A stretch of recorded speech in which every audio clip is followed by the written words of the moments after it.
Chers frères et sœurs dans la foi, nous nous rassemblons aujourd'hui pour méditer sur la grandeur du plan de salut que Dieu a pour toute l'humanité. Il est écrit dans les Saintes Écritures que Dieu désire ardemment sauver tous les hommes. Cependant, il est crucial de comprendre que le salut n'est pas automatique. Il ne suffit pas de naître dans une famille chrétienne ou d'être membre d'une église pour hériter de la vie éternelle. Le salut est un choix personnel, un acte de foi et de repentance envers notre Seigneur Jésus-Christ. Tout d'abord, réfléchissons à la nature aimante de Dieu. Dieu est amour, et son amour s'étend à chaque individu sur cette terre. Dans 1 Timothée 2h4, il est écrit « Dieu notre Sauveur, qui veut que tous les hommes soient sauvés et parviennent à la connaissance de la vérité ». Cette déclaration divine révèle clairement le cœur de Dieu envers l'humanité. Il ne désire pas la destruction des pécheurs, mais plutôt leur repentance et leur restauration. Jésus-Christ occupe une place centrale dans le plan de salut de Dieu. Il est le chemin, la vérité et la vie, Jean chapitre 14 verset 6. Par sa mort sur la croix et sa résurrection, Jésus a ouvert la voie à la réconciliation entre Dieu et l'homme. Comme il est écrit dans Actes chapitre 4 verset 12, « Il n'y a de salut en aucun autre, car il n'y a sous le ciel aucun autre nom qui ait été donné parmi les hommes, par lequel nous devions être sauvés. » Cependant, malgré le désir de Dieu de sauver tous les hommes et l'œuvre rédemptrice de Jésus-Christ, le salut reste conditionné par un choix personnel. En tant qu'être doté de libre arbitre, nous devons décider de recevoir ou de rejeter l'offre de salut qui nous est faite en Jésus-Christ. Comme il est écrit dans Jean chapitre 3 verset 16, « Car Dieu a tant aimé le monde qu'il a donné son Fils unique, afin que quiconque croit en lui ne périsse point, mais qu'il ait la vie éternelle. » Le processus de recevoir le salut implique également la repentance et le pardon des péchés. La repentance est une reconnaissance sincère de nos transgressions envers Dieu et un changement de direction vers une vie conforme à sa volonté. Comme l'apôtre Pierre l'a proclamé lors de la prédication à la foule à Jérusalem, « Repentez-vous, et que chacun de vous soit baptisé au nom de Jésus-Christ, pour le pardon de vos péchés, et vous recevrez le don du Saint-Esprit. » Actes chapitre 2 verset 38.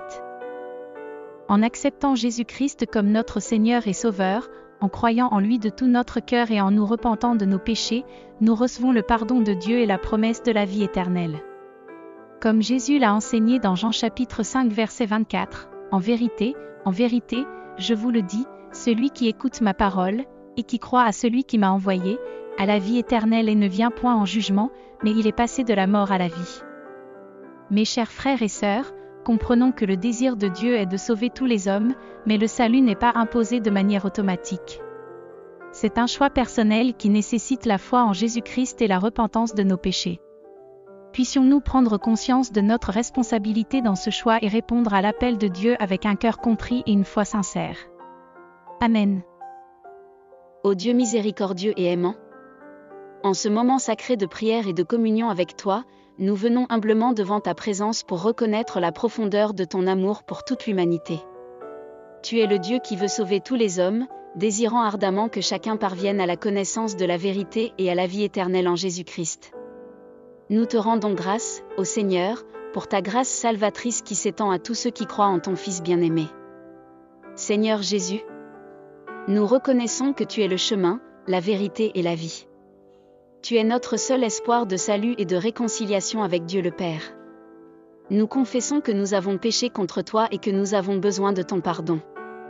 Nous te demandons humblement de venir dans nos vies, de nous laver de nos transgressions et de nous accorder le don précieux de la vie éternelle.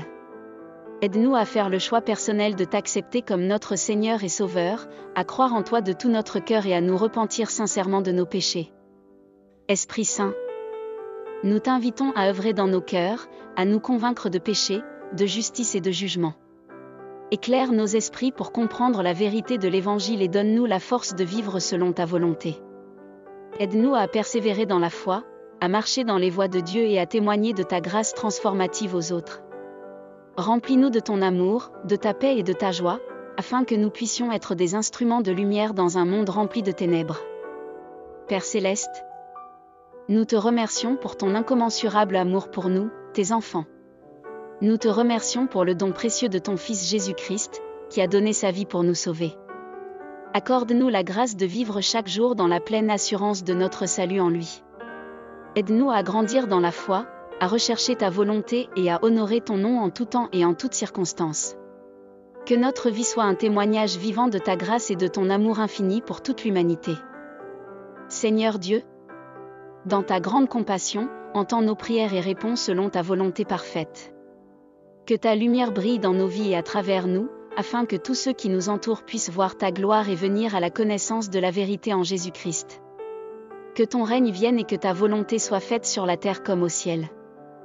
Au nom de Jésus-Christ, notre Seigneur et Sauveur, nous prions. Amen.